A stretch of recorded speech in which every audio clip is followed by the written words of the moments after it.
Within the admin settings, customer settings, you can configure the account terms.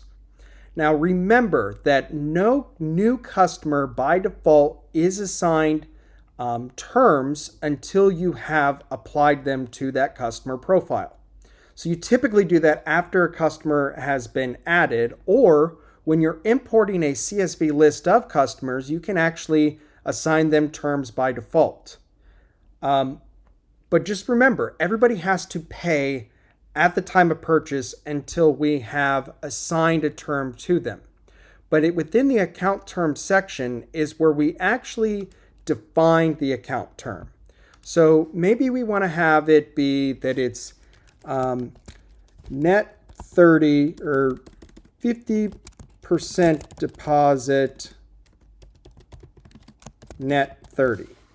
So the customer must pay half of the order, and then they have 30 days to pay the balance.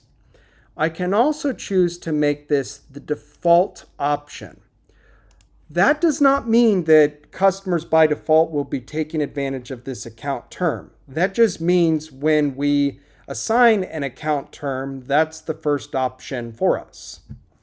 So if we go into Business Hub and then into a customer or a company profile, within the account details, we can assign the default terms for this customer. Remember, by default, nobody has account terms. But then we can choose the terms and then set what is called the maximum outstanding balance. The maximum outstanding balance is essentially the tab that we will let them run up and then cut them off at that point. So at $1,000, if they want to buy $1,200 worth of product, they will not be able to because it exceeds the maximum outstanding balance. You can also apply count terms within a specific order. So, maybe a customer isn't on net 30 by default, but for this specific order, we're going to give them that account term.